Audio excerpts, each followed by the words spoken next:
had my 6-mile run at Central Park. Today's weather is so good. My heart rate was like so low. Felt good, super breezy. And met up with my buddy Tim, and he just got into running too, so it was good to kind of run with someone because I usually run by myself all the time. He's been running with me like once a week, so he's getting into it. You know, once you start running and you feel good and your legs are good, then it's like the most addictive feeling. I think that's how I got hooked, because I started running and, you know, I felt good about it. And, you know, you move your body more and you start to become more active. And, you know, like you wake up, the first thing, you don't even need to think about it because you run every day. You know, you don't have to think about, oh, should I run or should I not run? You just go and run. It's like an autopilot. Went to Starbucks, got some coffee, and heading back home. Eli, you want to say hi? Hi, Eli. Eli, swim. Swim. Good boy. High five. Good boy. Alright, so I have to clean up first. I gotta remove all that. Look how messy my freaking desk is. I just don't have space to put them inside anywhere, so I just have it all laid out on my desk. It's terrible. So that's the shelving that I'm gonna make. So hopefully that shelving helps with all that issue. Look how tiny my living space is. So this is everything. That's the kitchen. You guys are probably familiar with this if you follow my Instagram. And then my desk where I work on a lot of my videos. My room here. Yeah, I have to clear all that up. I'm gonna put all of that in my room for now. Don't want to even see them. He's gonna hate it because he hates when I move all the furnitures around. But yeah, let's do this thing.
물어봐요. 사람들이 이러고 안 하냐고.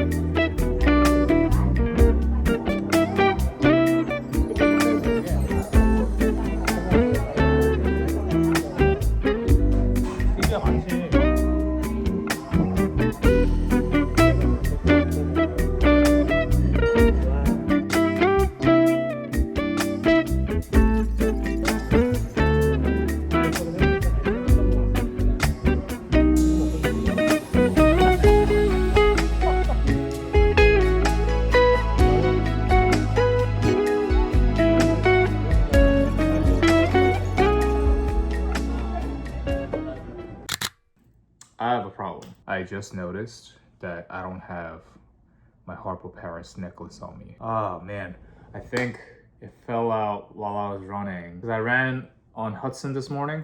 I checked the videos that I kind of took during the run. At first when I took a video of me like warming up and all that. I had it on. And then the next video is me filming my run and it's gone. So it's somewhere there. I think I'm gonna go look for it right now because that thing is like $1,000. On the subway, and that if you do, you could be fined, receive a civil penalty. So I made it to the 58th and I think this is 7th Avenue. My assumption is I lost it or it dropped when I took off my t-shirt. So I think that was around like, I want to say, yeah, it's definitely West End Highway and like 57th or 56th. So I'm just gonna go straight to West End and then start going down and see what I can find. Okay, I'm super close. So I just got to West End Highway. I don't see anything yet. I came all the way down to 55th, but this is where I crossed the street and I think I took off my t-shirt from here. So this is where I took off my t-shirt. I remember this. I placed my phone like right there. And I'm just gonna start crossing slowly to see if I can find them on the street. I highly doubt that I'll be able to find it, but if I dropped it, someone definitely took it. It's either that or like dropped here and cars just destroyed it. But damn it.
What's going on, guys? It is a beautiful Saturday morning here in New York.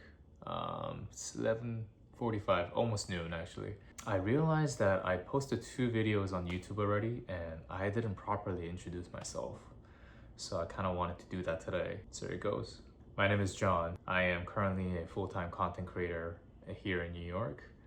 I did have a full-time for a very long time. I first worked in an accounting firm for like 4 years. That's what I studied. I studied econ and then I went to master's for accounting. Yeah, who'd ever thought? But I didn't know what I wanted to do back then. I knew that it wasn't the perfect path for me, but at the same time, I didn't know what I wanted. So coming from an Asian family, every time I mentioned something about what I should do, a lot of the answers I got was to go to a safer path. And that for me was accounting. And so I just went ahead and studied accounting. I went to Michigan for undergrad, majored in econ, and didn't know what I wanted to do with that degree. So I interviewed around for various positions actually for about a year after graduation and didn't get any job. Didn't land a single freaking job. I sucked at interviews. I got so nervous, and the more I failed, the more traumatic the interviews were for me. Hated it. So the whole year break after the graduation looked really bad, in my opinion, on my resume. So I wanted to go for another degree and specifically choose a profession to study during master. So that's when I studied accounting. I went to Baruch for 2 years and I got the degree and worked in this mid-sized company called Citron Cooperman. And I hated it.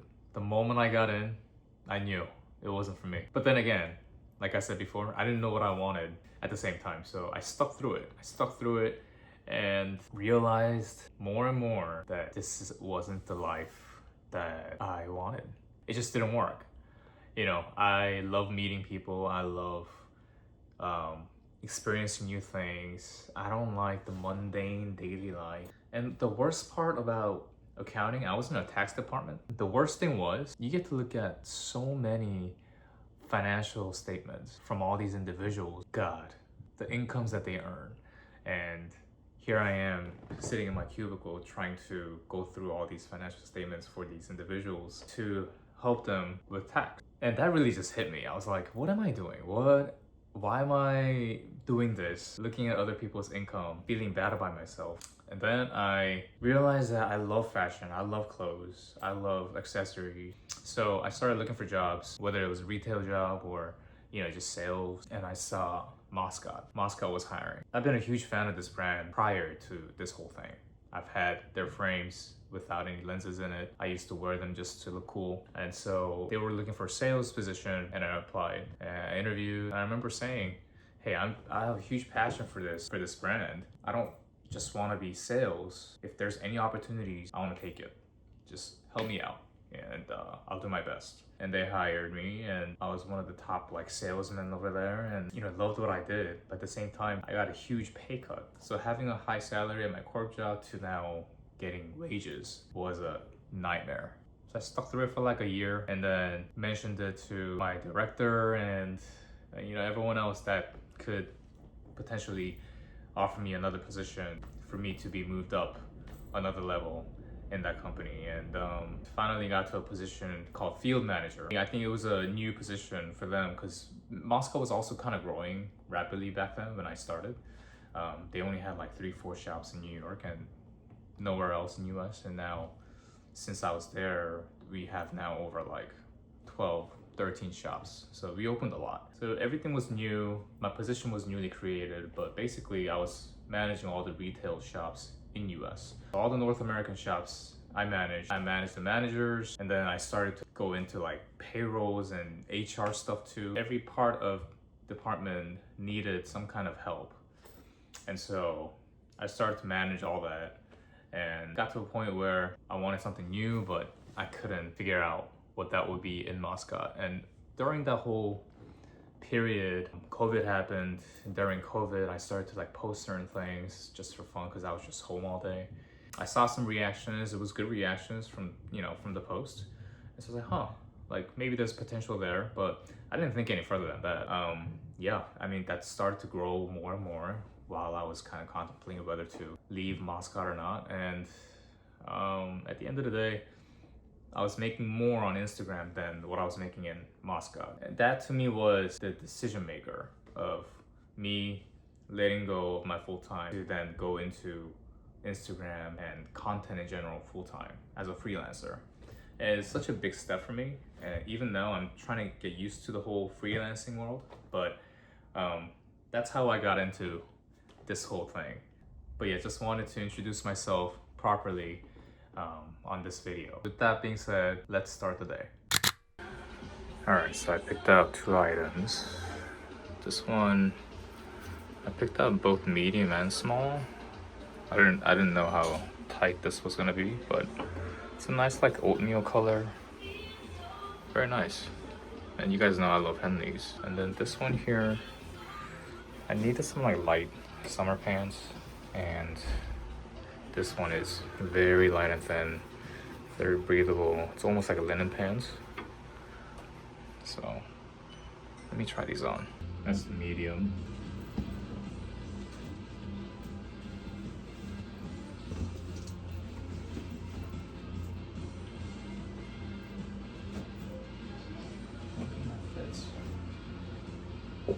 That one's pretty good. I like that one. Let me try on this pants here.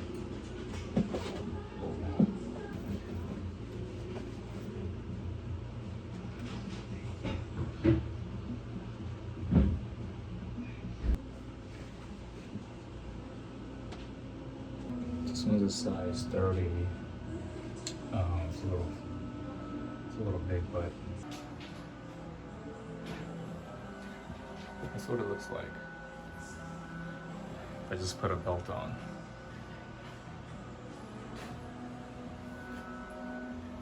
Not bad, right? Let me bring a smaller size. They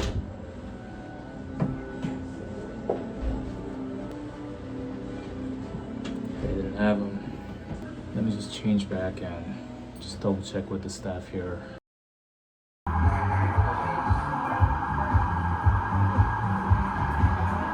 I just got back from Soho and I got this. I've been kind of eyeing these for a long time. These are very simple looking sunglasses. It's called Daddy-O. There's 2 versions. There's one that's matte black and then the other one that's shiny black. I got the one that is shiny. This isn't adjusted to my face yet. So that's how it looks when it's on. I hate this logo though. I think I'm gonna get rid of it. I'll probably just scratch it off or something with a knife. How Casey Neistat does, but yeah. I mean, it fits pretty well already. I got them because a lot of my sunglasses have a shape that's either for like fashion or sports, like running. But I don't have anything that's kind of in between. And these I think I could just throw on for anything, to be honest. They're super light too, so. And the shape is very, it's sporty, but also very, whoa, Eli just jumped like crazy. Sporty, but also very casual, and you know, I could wear them with other like sophisticated like shirt or anything. So these look pretty good. Oh yeah, so with the whole necklace thing, I lost it. I went to go find it. Here's some of the clips from it. And then my battery died while I was trying to search for this necklace. So I went back to my running route from where I got off the station all the way through the Hudson and to Rhythm Zero. I didn't see anything. I went back and forth a couple times. It is what it is. It's not meant to be, you know? So it's like that sometimes. It's like, what are you gonna do? Anyways, that's what happened with the necklace.